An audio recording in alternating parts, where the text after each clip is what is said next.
बात करते हैं इंटरप्लेनर स्पेसिंग इन क्रिस्टल सिस्टम के बारे में। तो पिछले क्लास में हमने बात किया था वेज इंडिसेस और मिलर इंडिसेस के बारे में। कोई भी यूनिट सेल है उसका एक प्लेन काटो, प्लेन को क्या करो, एक एक्स वाई जेड एक्सिस पे रखो, जहां जहां पे उसका प्लेन क्या कर रहा है, कोऑर्डिनेट एक्स वाई जेड को टच कर रहा है, उनको कोई नाम दो।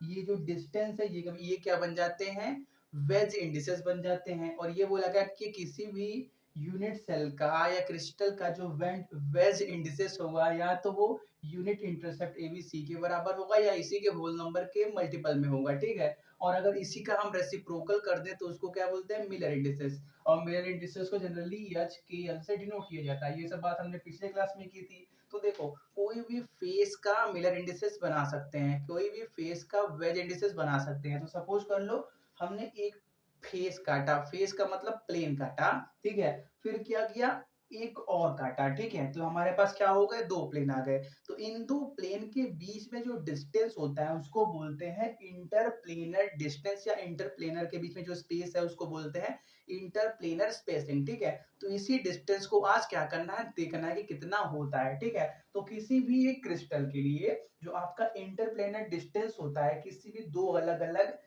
प्लेन्स के बीच में, वो किसके बराबर होता है, 1/d(h(k)l का स्क्वायर इज इक्वल टू ये, ठीक है। तो यहाँ पे d(h(k)l क्या है, आपका मिलर इंडिसेस है, और d क्या है, किसी भी दो अलग अलग प्लेन के बीच का डिस्टेंस, ठीक है। वो किससे निकलता है, मिलर इंडिसेस को यूज करके, ठीक है। 1/d(h(k)l का square is equal to h/a का होल स्क्वायर प्लस k/b का होल स्क्वायर प्लस l/c का होल स्क्वायर। एबीसी क्या है, किसी भी एक यूनिट सेल के डायमेंशन एबीसी है, लेंथ ब्रेथ हाइट वही है, ठीक है। तो देखो, ये तो एक जनरल फॉर्मूला है कि कोई भी क्रिस्टल होगा उसके लिए इंटरप्लेनर स्पेसिंग मतलब इंटरप्लेनर डिस्टेंस इससे निकाल सकते हो, ठीक है। देखो, ये क्लास समझ में आए तो अच्छी बात है, ना आए तो वेट करना।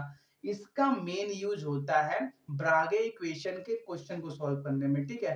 ब्रागे इक्वेशन पढ़ लोगे तो उसको और इस टॉपिक को मिला के क्वेश्चन बनते हैं, ठीक है। ब्रागे इक्वेशन पढ़ने के बाद हम कुछ क्वेश्चन करेंगे जो क्या होगा, इन कॉन्सेप्ट को मिला के सॉल्व होता है, ठीक है। तो ये वाला पॉइंट नोट कर लेना, समझ में आए तो भी ना आए तो भी, ठीक है। तो देखो, अगर हम बात करें नॉर्मली एक क्यूबिक सिस्टम के लिए, ठीक है। क्यूबिक सिस्टम में क्या होता है, आपका एबीसी जो आपका ये डायमेंशन है वो क्या होते हैं, बराबर होते हैं। और जो आपका एक्सियल एंगल होता है एक्स वाई एक्सिस के बीच, वाई जेड एक्सिस के बीच, एक्स जेड एक्सिस के बीच, वो भी क्या होता है, बराबर होता है, ठीक है। तो देखो, एबीसी बराबर है तो मतलब यहाँ भी ये, यहाँ भी ये, यहाँ भी ये रख सकते हो। बाहर कर दो, बाहर मत करो, सबको साथ में करोगे तो क्या बन जाएगा, हमारा कुछ ऐसा बनेगा, नीचे क्या रहेगा, ए स्क्वायर बन जाएगा, ऊपर एच स्क्वायर प्लस के स्क्वायर प्लस एल स्क्वायर बन जाएगा। इसी को पलट दोगे तो क्या बन जाएगा, कुछ उल्टा करोगे तो डी एच के एल ऊपर जाएगा, ये सब नीचे, ये सब ऊपर जाएगा। फिर क्या कर लोगे, हमको सिर्फ डी एच के एल में आंसर चाहिए, तो यहाँ पे स्क्वायर लगा है तो क्या करोगे, स्क्वायर हटाने के लिए दोनों साइड रूट लगाओगे तो क्या बन जाएगा, इधर डी एच के एल बन जाएगा और इधर ए स्क्वायर में से ए बाहर आ जाएगा और ये सभी कहाँ चले जाएंगे, स्क्वायर में चले जाएंगे, ठीक है। क्योंकि देखो, ये ए बी सी का वैल्यू हमको मालूम है कि वो बराबर है, इसलिए हमने उसको बाहर कर लिया।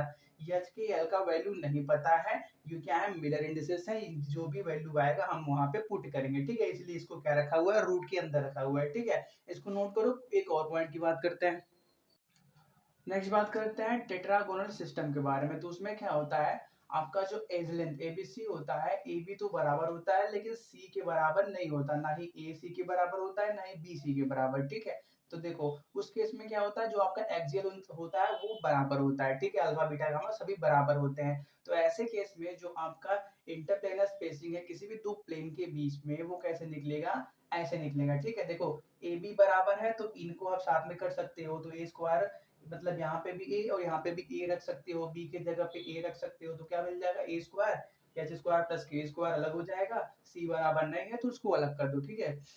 नेक्स्ट बात करते हैं ऑर्थोरोम्बिक सिस्टम के बारे में। उसमें क्या होता है, आपका एज लेंथ और एक्सियल एंगल दोनों ही क्या होते हैं, एक दूसरे के बराबर नहीं होते, ठीक है। एबीसी खुद में एबीसी अलग अलग होता है और एक्सियल एंगल भी क्या होता है, एक दूसरे से डिफरेंट होता है। तो उस केस में आप सिंपली इसको क्या कर सकते हो, सभी बराबर नहीं है तो सबको सिंपली अलग अलग लिख दो, ठीक है। तो ये बात हो गई इसके बारे में, ठीक है। इनको नोट कर लो, इनका यूज करेंगे ब्रागे इक्वेशन के क्वेश्चन के टाइम, ठीक है।